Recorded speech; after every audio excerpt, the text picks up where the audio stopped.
Hello ways welcome to Shanmukha రుచులని. మనం ఈరోజు చేసుకోబోతున్న రెసిపీ వచ్చేసి schezwan chutney penne pasta recipe అండి. పిల్లల నుంచి పెద్ద వాళ్ళు కూడా ఎంతో ఇష్టంగా తినే ఈ పాస్తా రెసిపీని ఎలా చేద్దామో ముందుగా వీడియోలోకి వెళ్ళి చూద్దామండి.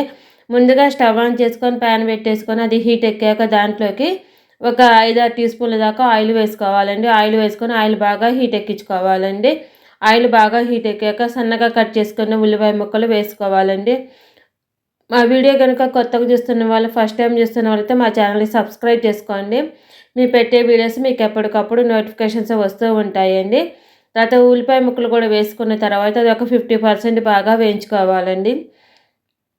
ఒక 50% బాగా వేగింది అనుకున్న తర్వాత ముందుగానే కట్ చేసుకున్న క్యాప్సికమ్ వేసుకోవాలండి. మీ దగ్గర కలర్ క్యాప్సికమ్ ఉంటే కూడా వేసుకోవచ్చండి. అంటే ఎల్లో, గ్రీను, తర్వాత రెడ్ కలర్ కూడా అది ఉంటే వేసుకోవచ్చు. లేకపోతే ఒకటైనా వేసుకోవచ్చు అండి, ఏది ఉంటే అది.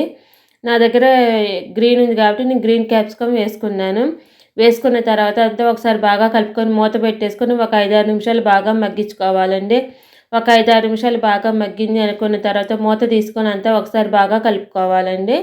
కలుపుకున్న తర్వాత ముందుగానే రెడీ చేసుకున్న షెజ్వాన్ చట్నీ వేసుకోవాలండి.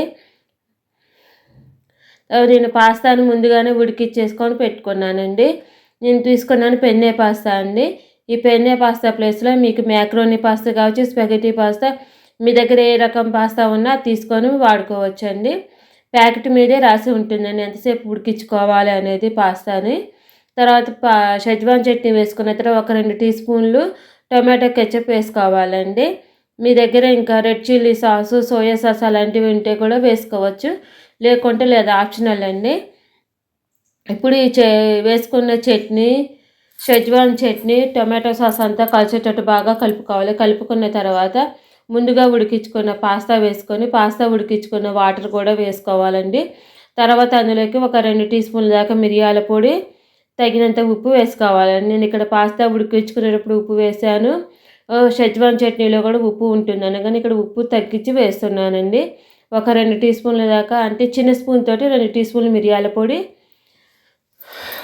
ఉప్పు కొంచెం వేసుకొని అంతా కలిసేటట్టు బాగా కలుపుకోవాలండి. పాస్తాకి వేసుకున్న సాసెస్ అంతా కలిసేటట్టు బాగా కలుపుకోవాలి. మిరియాల పొడి, ఉప్పు అన్నీ కలిసేటట్టు బాగా కలుపుకోవాలి. మీ దగ్గర స్వీట్ కార్న్ ఉంటే కూడా వేసుకోవచ్చండి. చాలా టేస్టీగా చాలా బాగుంటుందండి. ఎంతో టేస్టీగా ఉండే ఈ పాస్తా రెసిపీని ఒక్కసారి ట్రై చేయండి. ఇప్పుడు పైనుంచి కొత్తిమీరతో గార్నిష్ చేసుకొని సర్వ్ చేసుకోవటమేనండి. మా షణ్ముఖ రుచుల్ని ప్లీజ్ సబ్స్క్రైబ్ అండ్ లైక్ చేయండి. Thank you for watching.